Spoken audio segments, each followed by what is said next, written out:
Hi dear friends, welcome to G Scientic. So PMMC के concept को दिल से समझने के बाद अब बारी है आपके मूविंग आयरन इंस्ट्रूमेंट की। मूविंग आयरन इंस्ट्रूमेंट में भी आप सबसे पहले कॉन्सेप्ट को जानेंगे, इन डेप्थ जानेंगे।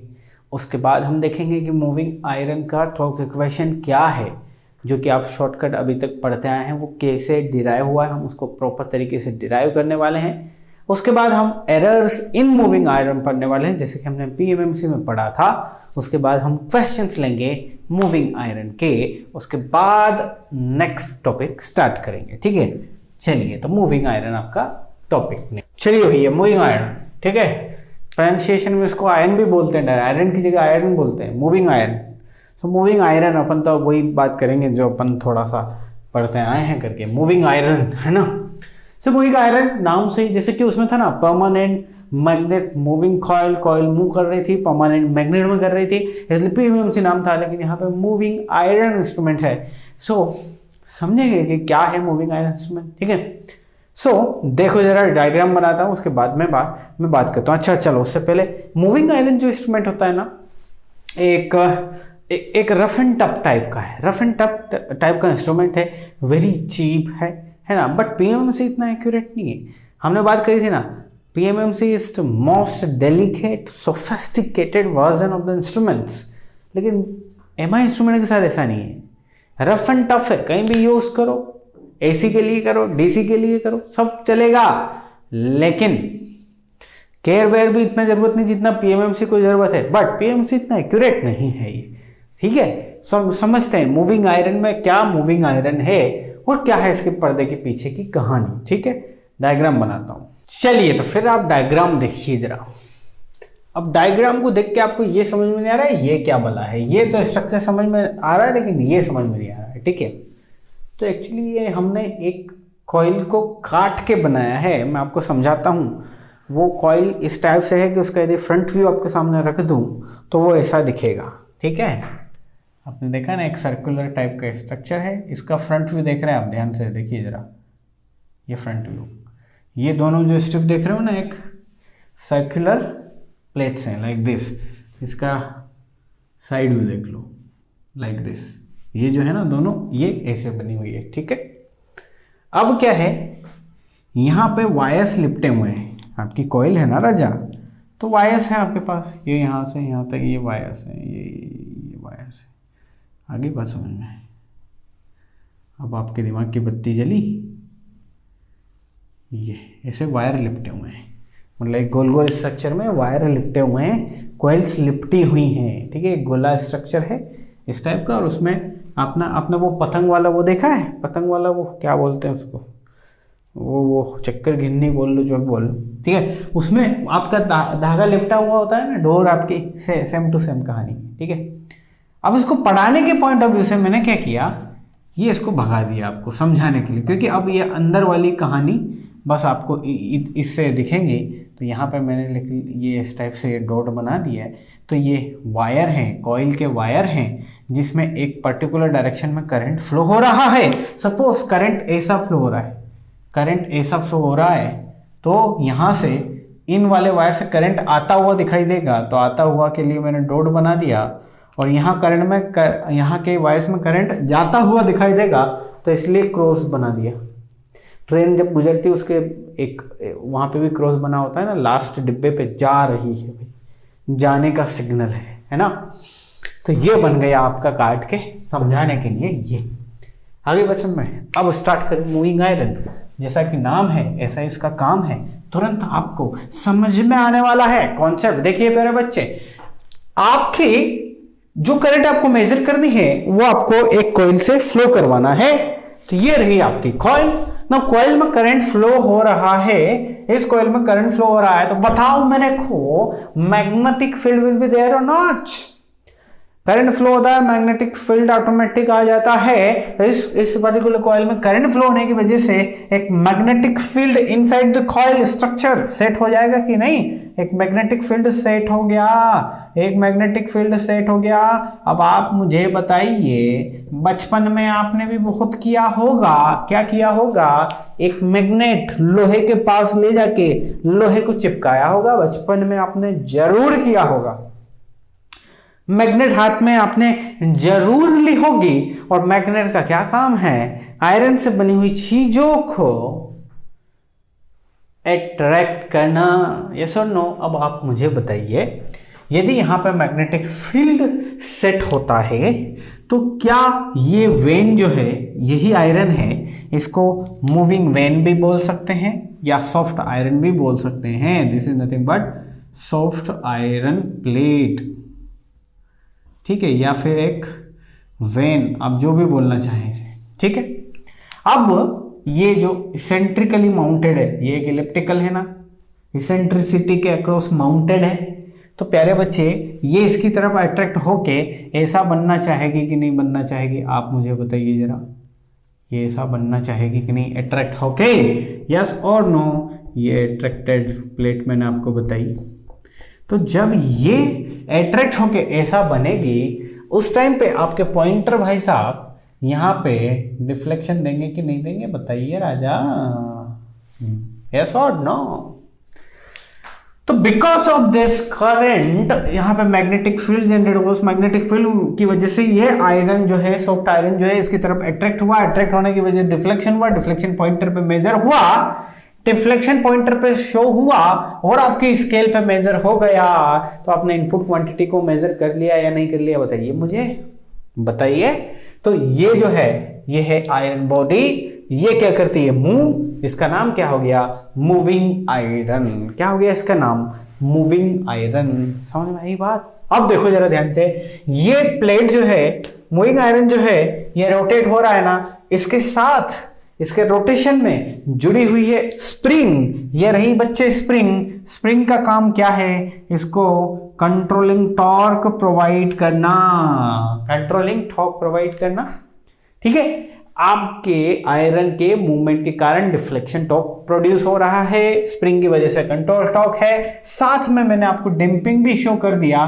ये एक पिस्टन टाइप का स्ट्रक्चर है, ये जब मूव करेगा तो ये एंटर करेगा अंदर, एंटर करने के बाद यहाँ पे जो हम यूज कर रहे हैं, that is nothing but the air friction damping. This is nothing but air friction damping, ध्यान रखिएगा, ठीक है। सो एयर फ्रिक्शन डैम्पिंग यूज कर रहे हैं, ये डैम्पर लगा हुआ है, ठीक है।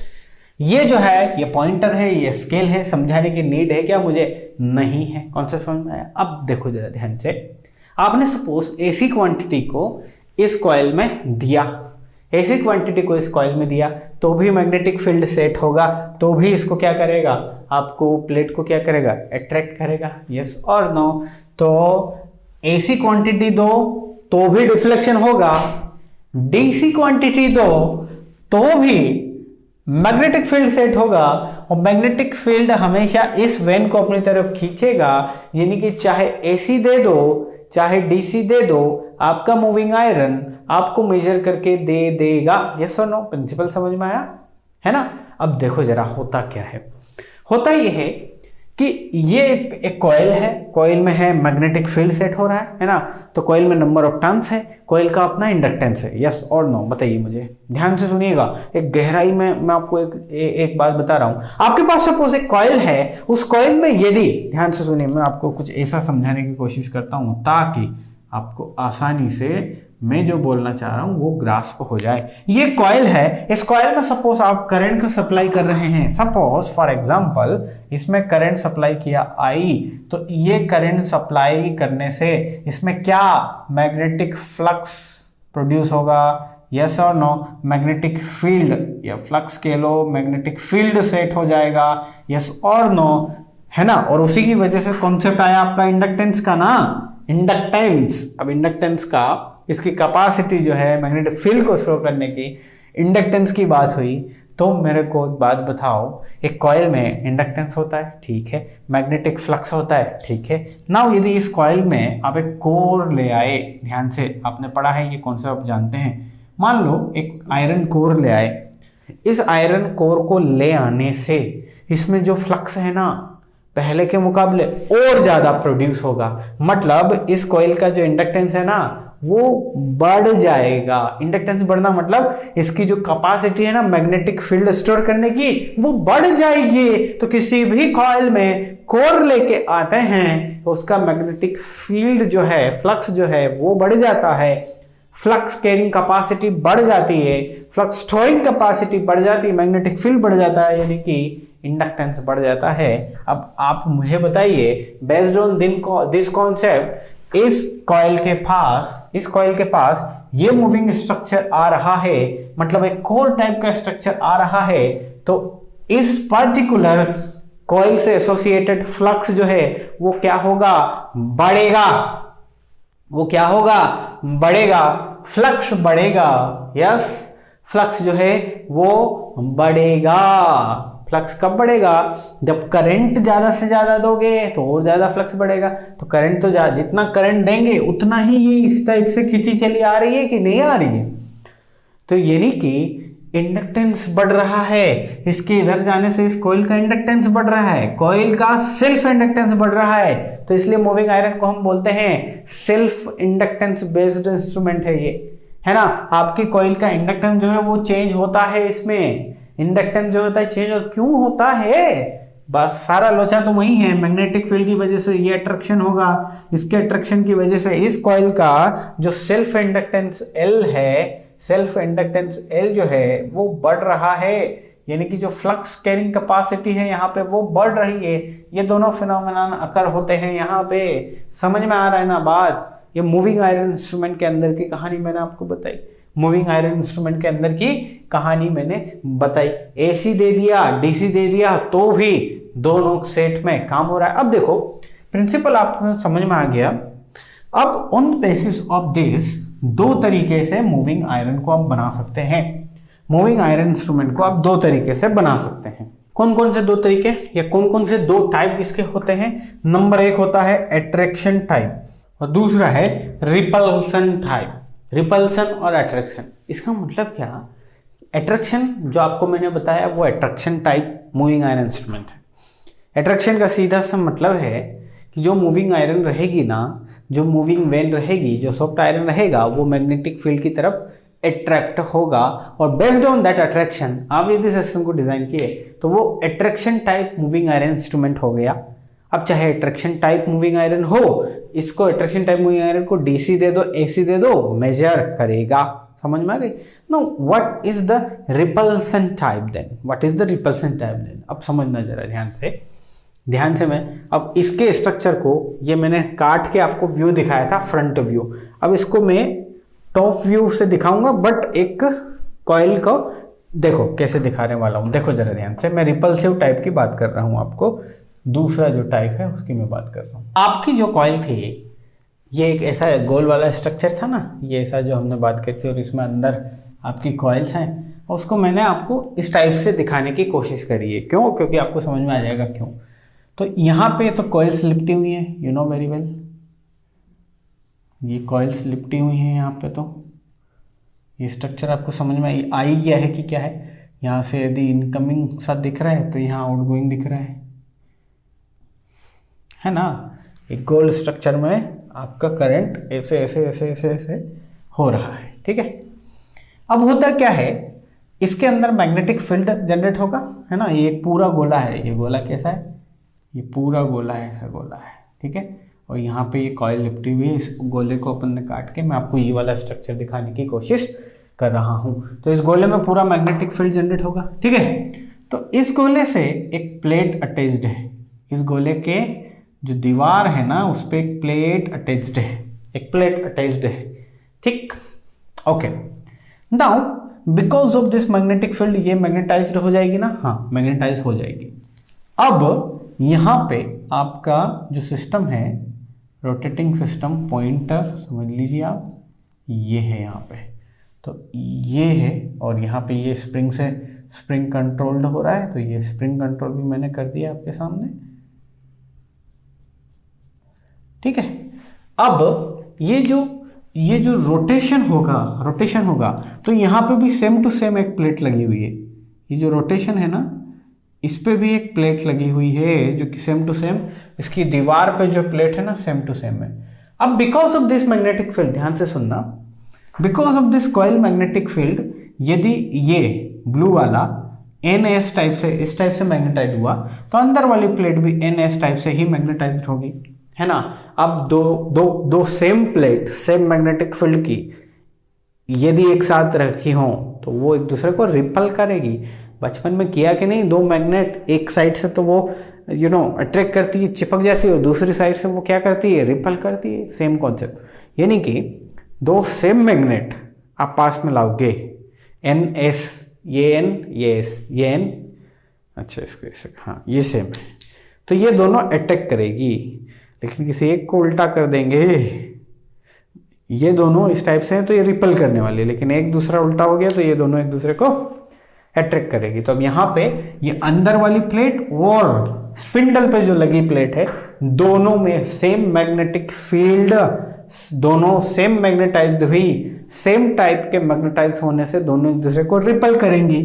तो बेस्ड ऑन दिस कॉन्सेप्ट आपने मूवमेंट करवा लिया आपके मूविंग आयरन का, तो आपके आयरन का मूवमेंट करवा लिया और उसको डिफ्लेक्शन करवा के पॉइंटर पे, स्केल पे मेजर कर लिया। तरीका, कॉन्सेप्ट यदि है क्लियर तो कोई सा भी तरीका मैं आपको समझाऊं, गले उतरेगा कि नहीं उतरेगा, 10 बार उतरेगा, है ना। तो समझ गए, ये रिपल्सिव टाइप है। तो रिपल्सन टाइप, अट्रैक्शन टाइप, दोनों कहानी आपको समझ में आ गई कि हम क्या कहना चाह रहे हैं, वो बिल्कुल आपको समझ में आ गया। ठीक है, अब इसके टॉर्क इक्वेशन में एंटर करेंगे, तो टॉर्क इक्वेशन को बेहतरीन तरीके से समझने की कोशिश करेंगे, है ना। टॉर्क इक्वेशन, ठीक है, बड़ी बारीकी से समझना, बड़ी बारीकी से चीजें को फील करना, बड़ा मजा आएगा। ठीक है, सपोज एक पर्टिकुलर करंट इसमें फ्लो हो रहा है, कॉइल में करंट फ्लो हो रहा है, उसको मैंने मान लिया I। ठीक है, इसमें करंट फ्लो हो रहा है, उसको आपने मान लिया I। ओके, मान लिया ना। इस I की वजह से एक पर्टिकुलर डिफ्लेक्शन है, तो उसको आपने मान लिया थीटा। आपने उसको क्या मान लिया, थीटा। ठीक ना, ये थीटा है और आपको पता है कि आप बात किसकी कर रहे हो, इंडक्टेंस की कर रहे हो, तो इंडक्टेंस आपको प्राइमरी फोकस है, ध्यान रखिएगा। तो ये सपोज उस टाइम पे इंडक्टेंस L है। ये तीन चीजें बड़ी महत्वपूर्ण है। इनपुट करंट I था, डिफ्लेक्शन उस टाइम पे थीटा था, इंडक्टेंस उस टाइम पे DL था। अब आपने इनपुट करंट को जरा सा बढ़ाया, सो लेट्स, बढ़ाने के बाद जो करंट आ गया वो आ गया I प्लस DI, छोटा सा अमाउंट बड़ा करंट का, थीटा का भी बढ़ गया, थीटा प्लस डी थीटा हो गया ये, है ना। बढ़ने के बाद, अच्छा चेंज की बात करूं फिर बढ़ने की बात कर लूंगा। सपोज इस मोमेंट पे आपने एक स्मॉल चेंज इन करंट किया, तो स्मॉल चेंज इन थीटा हो गया, तो स्मॉल चेंज इन DL हो गया। अब मैं आपसे पूछूं करंट क्या हो गया, तो आप बोलोगे I प्लस DI। मैं आपसे थीटा पूछूं, आप बोलोगे theta plus D theta.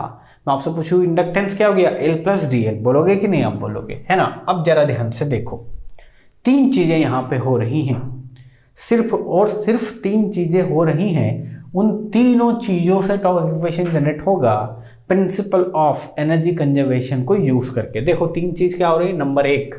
Number एक हो रही है, इस कॉइल में फ्लो होने वाले करंट में आप इसको करंट दे रहे हैं ना, तो इस करंट में कुछ चेंज किया, तो हमने बोला DI। इस करंट में जैसे ही चेंज हुआ, ये वेन अपने आप को मूव करना स्टार्ट करी, मतलब आपको क्या मिल गया, डिफ्लेक्शन मिल गया, डिफ्लेक्शन मिल गया। जैसे ही ये इसके पास आई, आपके पास इंडक्टेंस मिल गया DL, है ना। तो सबसे पहले तो ये पॉइंटर जो मूव हुआ, इसने अपना वर्क डन किया। इसने, ये जो पॉइंटर मूव हुआ, इसको मूव करने में आपने कुछ वर्क किया कि नहीं किया। तो यदि मैं बोलूं वर्क डन, मैं यदि बोलूं work done by pointer to move from its position, ठीक है, तो वो वर्क डन क्या होता है। अब आप मुझे बताइए, टॉर्क गुणा आपका deflection is nothing but the work done.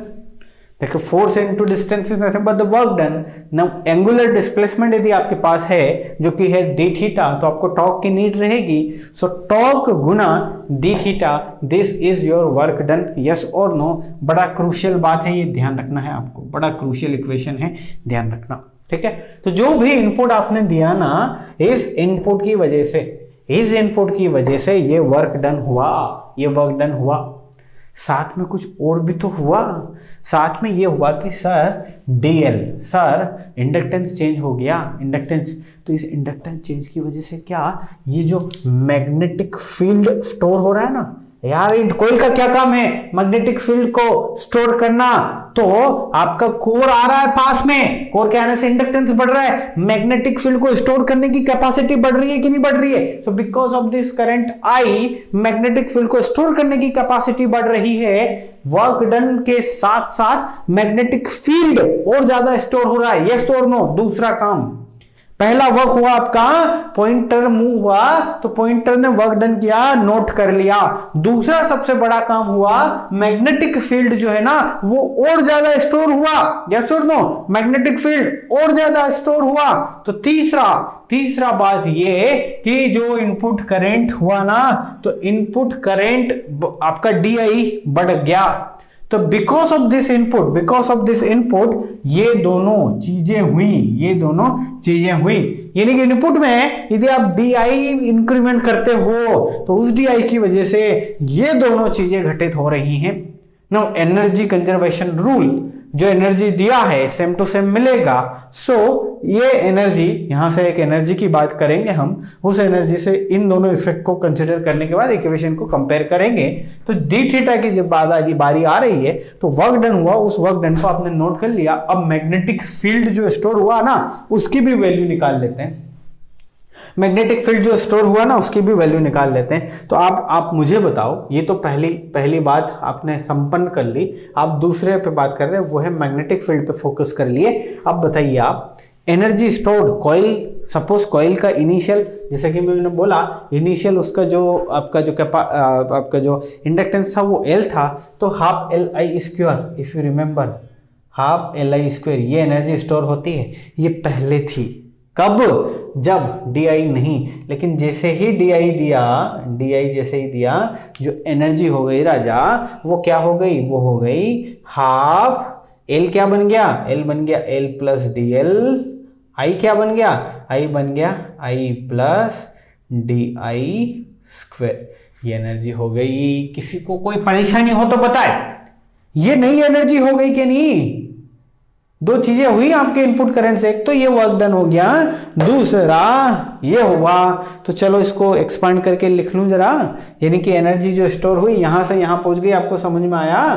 तो एनर्जी मैग्नेटिक फील्ड जो स्टोर हुआ उसकी इक्वेशन क्या बन गई, लिखो जरा। ये इक्वेशन मैंने आपके लिए लिखी, ठीक है, एक्सपांड करी। तो इसको मैं उड़ाऊंगा यहां से आप लोगों के लिए।